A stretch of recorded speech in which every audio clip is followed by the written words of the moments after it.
Title: Imagination, the Invisible Engine. Before the world was built, it was imagined. Before the first fire was lit, before the first road was carved into stone, before the first story was ever told, someone closed their eyes and saw something that didn't yet exist.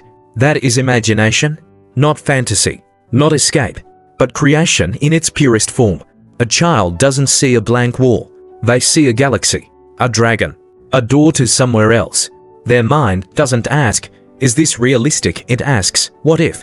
What if the floor is lava? What if the sky is closer than we think? What if I can fly? And for a moment, they do. As we grow, the world teaches us rules, gravity, deadlines, limits. But imagination doesn't disappear. It waits. It hides in daydreams during long meetings, in the quiet moments before sleep, in the sudden ideas that arrive without warning. It whispers, there's more. Every invention begins as a thought. Every song begins as silence. Every future begins as a vision. Imagination is the bridge between what is and what could be. It doesn't need permission. It doesn't ask for proof. It only asks for space. When you imagine, your brain lights up like a city at night. Past memories blend with impossible futures. Reality bends just enough to let something new through. And in that space, you are no longer limited by walls, by time, by fear.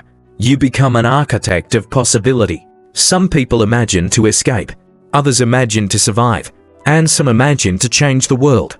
Because imagination isn't about pretending, it's about believing in what hasn't arrived yet. The future doesn't appear out of nowhere. It is built, thought by thought, dream by dream. Every bold idea was once fragile. Every masterpiece was once invisible. Every revolution began as a question. What if? Imagination is not childish. It is courageous. It dares to see light where others see darkness. It dares to dream where others settle for routine. And in a world that constantly tells us to be practical, imagination reminds us to be human. So close your eyes for a moment. See the life you want, the person you could become, the world you wish existed. Because the most powerful tool you will ever own is not in your hands, it's in your mind. And as long as we can imagine, we can still create, we can still hope, we can still become something more.